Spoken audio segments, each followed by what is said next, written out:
சுஜாதாவின் சிறுகதைகள்ல இன்னைக்கு நம்ம முதல்ல கேட்க போறது ரஞ்சினி. இந்த கதை சுஜாதா அவர்கள் யாரோ ஒருவருடன் உரையாடல் போலதான் இருக்கும். வாங்க கதைக்குள்ள போகலாம். இது கதை போம் வித் விக்ஸ். வரதான் படிச்சேன். அதுக்கப்புறம் எனக்கு படிப்பு ஏறல. எங்க அப்பாவுக்கு 2வது பையன், என் அண்ணன் நல்ல வேலையில இருக்கான். படிச்சு நெட்டுரு போட்டு பரீட்சை எழுதி பாஸ் பண்ண எனக்கு சிரத்தை இல்ல, பொறுமை இல்ல, வரல. அம்மா அப்பாவுக்கு கவலையா இருந்தேன். என் குடும்பத்துல சங்கீதமே கிடையாது. ஆர்த்தி எடுக்கிறப்ப கூட எங்க அம்மா பாடினதே கிடையாது. எங்க அப்பா நியூஸ் கேட்கறதுக்கு மட்டும்தான் ரேடியோவை திருப்புவாரு. அப்படி இருக்க எனக்கு எங்கேருந்து இந்த வாத்தியத்து மேல மோகம் வந்துச்சுன்னே தெரியல. அது ஆச்சரியம்தான். எனக்கு நல்ல ஞாபகம் இருக்கு. நியூஸுக்கு 1 நிமிஷம் பாக்கி இருக்கிற போது ரேடியோல ஒத்த வீணை மட்டும் வச்சான். அப்பதான் தெளிவா எனக்கு ஆசை ஏற்பட்டது. அது ரஞ்சினி ராகம்னு கேள்விப்பட்டிருக்கேன். மறுநாள் உள்ளூர் ராமையங்கரிடம் போயிட்டு, சுவாமி, இந்த வீணை கத்துக்கணும்னா எத்தனை நாள் ஆகும்னு கேட்டேன். யார் கத்துக்கணும்னு கேட்டார். நான் தான். முதல்ல நீ சிகரெட் குடிக்கிறத நிறுத்து, வேஷ்டி கட்டிட்டு வா. வீணை தெய்வீகமான வாத்தியம், அதை அணுகிறதுக்கு முன்னால மனுஷனுக்கு சுத்தம் வேணும். இப்படி அப்படின்னு சொன்னார். மாசம் 40 ரூபாய் கேட்டாரு. அப்பா கிட்ட போய், அப்பா நான் வீணை கத்துக்கலாம்னு இருக்கேன் அப்படின்னு சொன்னேன். அப்பாவோ, போடா போய் மல்லிகை கடையில பொட்டலம் அடி. செப்டம்பருக்கு படிக்க துப்பில்ல, வீணை கத்துன்னு என்ன வெங்கடேச பாகவதற்கு சுருதி போட போறியான்னு கேட்டார். அண்ணாவுக்கும் கடிதம் எழுதினேன். IAS படிச்சுட்டு பீகார்ல என்னவாவோ இருக்கான். உன் சகோதரன் போல நீயும் முன்னுக்கு வர வேண்டாமா? இண்டஸ்ட்ரியல் லைனிங் இன்ஸ்டிடியூட்ல சேர்ந்து ஏதாவது தொழில் கத்துக்கோ, மாசம் மாசம் பணம் அனுப்புறேன்னு சொன்னான். அது கூடவே சில பொன்மணிகளும் எழுதியிருந்தான். சரி தொழில் கத்துக்கிறேன், பணம் அனுப்புன்னு எழுதினேன். பணமும் அனுப்பல. ஒரு அப்ளிகேஷன் பாரத்தை தான் அனுப்புனான். அம்மா கிட்டேயும் கேட்டு பார்த்தேன். என்கிட்ட ஏதுடா காசு, ஒன்னு செய்ய, ஏதாவது வேலை பார்த்துக்கோ, அதுல வர காசை நீ ஒன்னு எங்க கிட்ட கொடுக்க வேண்டாம் அப்படின்னு சொன்னான். வேலையாவது கிடைக்கிறதாவது தைரியமா ஒரு காரியம் செஞ்சு ஒரு காயலாங்கடையில எங்க வீட்டு சைக்கிளை கொண்டு போய் வித்துட்டேன். திரும்ப வந்த அப்பா கிட்ட மைதானத்துல சைக்கிள் தொலைஞ்சு போயிட்டுன்னு சொன்னப்போ அவருக்கு என் மேல கோவம் வந்துட்டு, நான் சொல்றது பொய்ன்னு அவருக்கு சந்தேகம் வரவே, வா போலீஸ் ஸ்டேஷன்ல போய் கம்ப்ளைண்ட் கொடுக்கலாம் அப்படின்னு சொன்னார். எனக்கு ஜாஸ்தி பொய் சொல்ல வரல. இன்ஸ்பெக்டர் கேள்வி கேட்க எனக்கு கலண்டு போச்சு. அப்பா, எங்கடா காசு அப்படின்னாரு. பனியனுக்குள்ள இருந்து எடுத்து கொடுத்தேன். எதுக்குடா வித்தேன்னாரு. வீணை வாங்க அப்படின்னு சொன்னேன். அப்பா போலீஸ் ஸ்டேஷன்ல வச்சு என்ன அடிக்கல, வீட்டுல வந்துதான் அடிச்சாரு. அம்மா தடுத்து, அவனுக்கு வர மாசிக்கு 20 வயசாக போறது, அவன் அடிச்சா ஏதாவது ஒண்ணு கிடக்க ஒண்ணு ஆயிடும், பேசாம விட்டுடுங்களேன், கத்துக்கட்டுமே, அவனுக்கு புத்தி அதுலேதான் போறதோ என்னவோ. அண்ணா.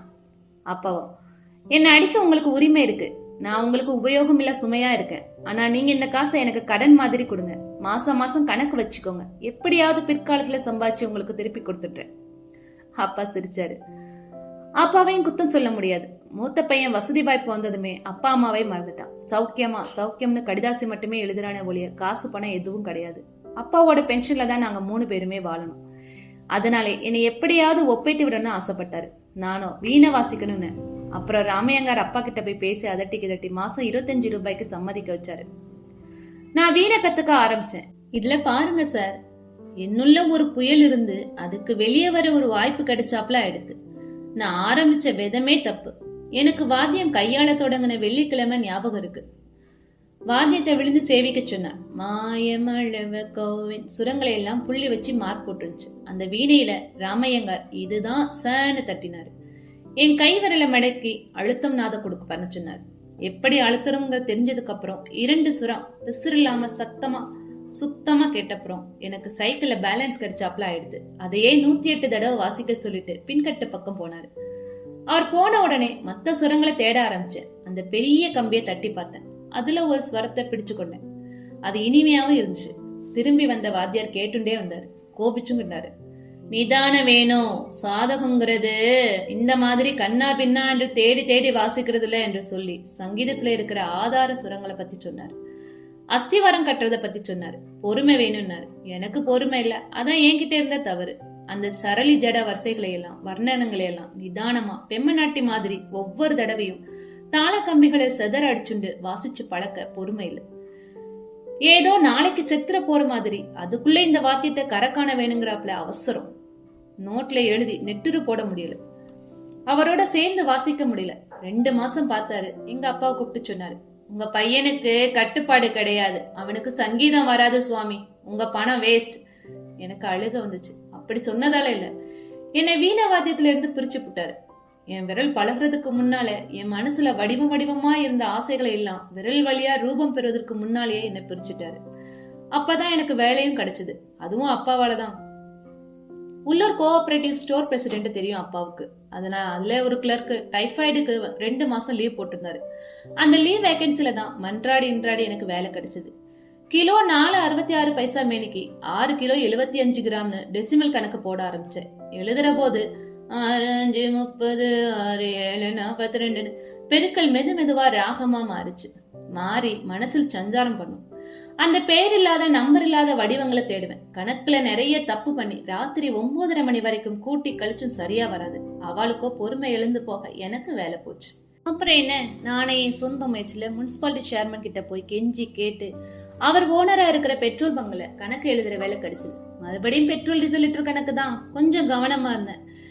இதுல கொஞ்சம் வேலை நிலைச்சது. அம்மா என் கல்யாணத்துக்கு ஏற்பாடு பண்ணவும் ஆரம்பிச்சிட்டா. நான் கல்யாணத்துக்கு சமைச்சதுக்கு முதல் காரணமே வீணை. அம்மா, எனக்கு சூட் வேண்டாம், ரிஸ்ட் வாட்ச் வேண்டாம், அவளை ஒரு வீணை வாங்கி கொடுத்துட சொல்லு. வாதியார் கட்டுற பொண்ணுக்கு தாலி கட்டுறேன்னு சொல்லிட்டேன். அம்மா சிரிச்சா.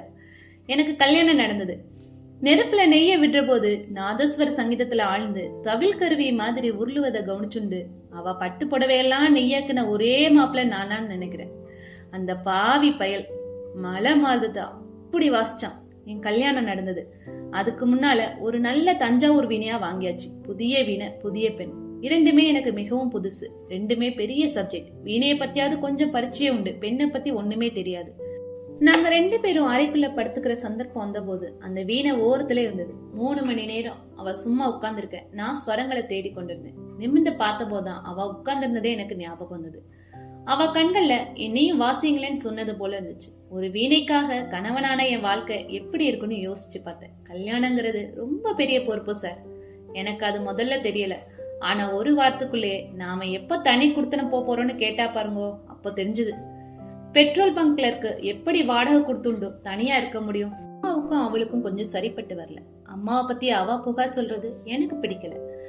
என் அம்மா தான். சீதாதேவியே மாமியாரா இருந்தா கூட ஒரு மகள் புகார் சொன்னதான் போல இருக்கு.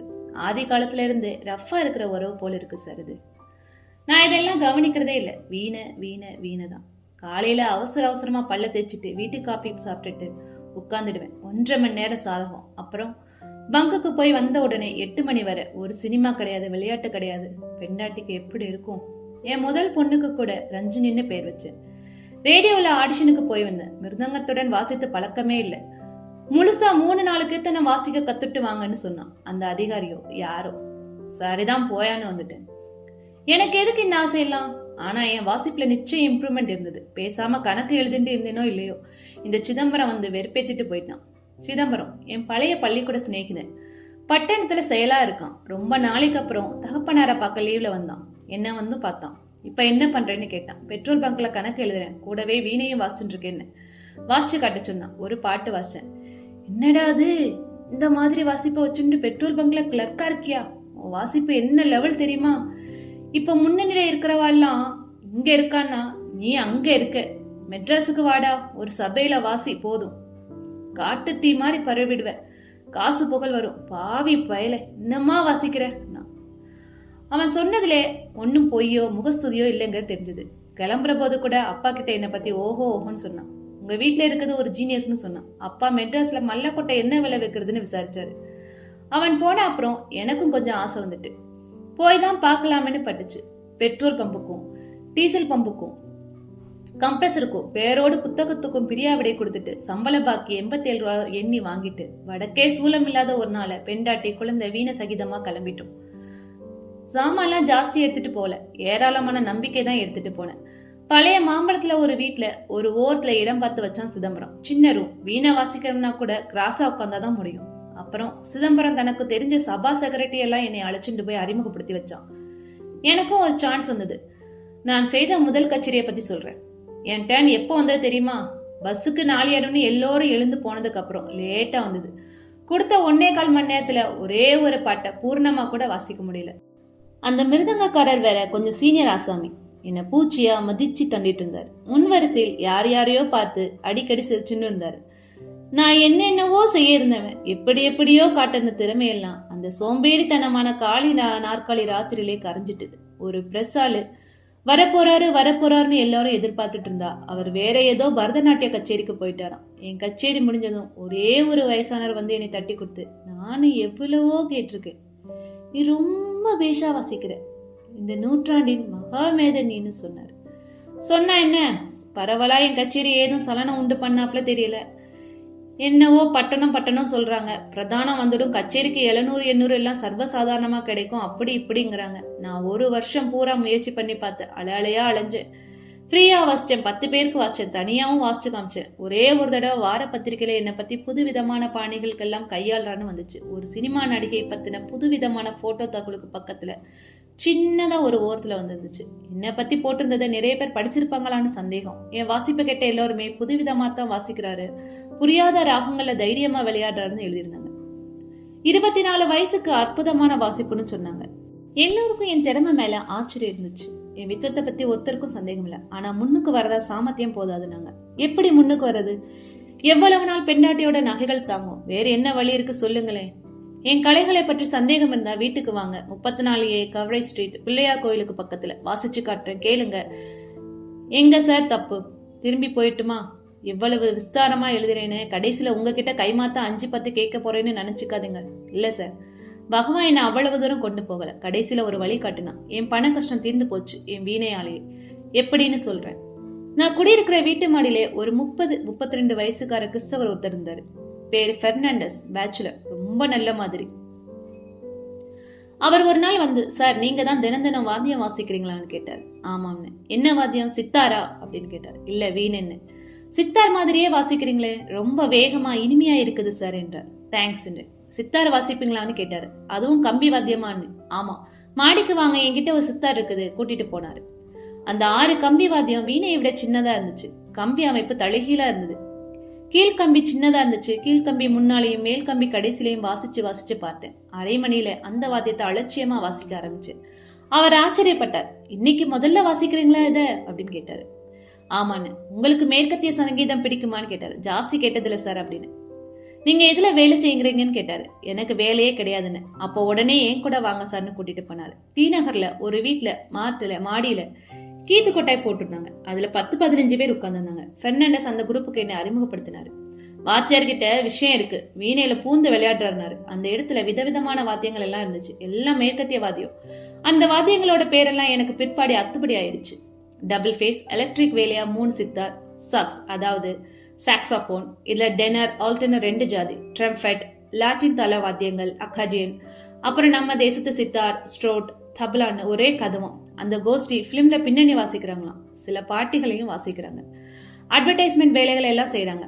அவங்களுக்கு ஒரு ஆள் தேவைப்பட்டதான். என்ன கேட்டாங்க.